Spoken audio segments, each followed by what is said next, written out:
Hi, have you heard about the Galileo's law of odd numbers? Do you know this statement?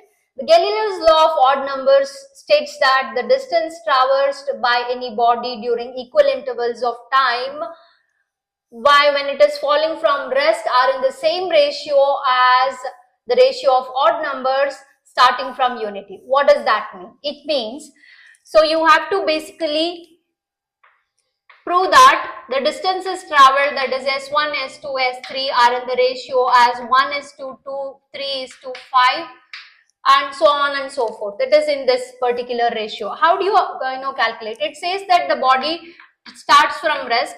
Let's use this equation. X is equal to V naught into T plus half gt square. It is falling under the influence of gravity. So half gt square. So therefore, V naught is 0. You do not have this quantity. The only quantity that you have is half gt square. So let's retain gt square. Let's not substitute for g. So let me, it says all the intervals are equal. So therefore t1 is equal to t2 is equal to t3.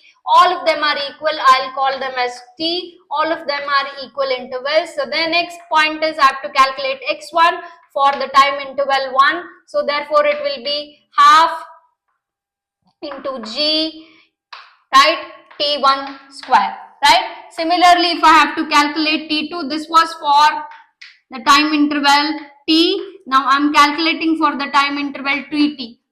Why 2t? Because during the first t seconds it traveled so much. During the next t seconds, that is t plus t, which is your next second. So t2 will be basically t plus t. T had already elapsed, another t is elapsing for the second. So therefore it will be half into g into 2t the whole square. You can just call it as t, 2t the whole square. So this will be half into, this is g, this is 4t square. So 2 ones are 2t, 2 twos are, so you have 2gt square, right? Now if you have to calculate S1 will be x2 minus x3. So for the first 2 seconds if you calculate, S2 will be, so from second, from it when it travels during the second to the first second, it is x2 minus x1. X2 is 2gt square minus half gt square. Now how do you take the LCM? You take the LCM here and you multiply this half, this 2, you multiply this half with 2gt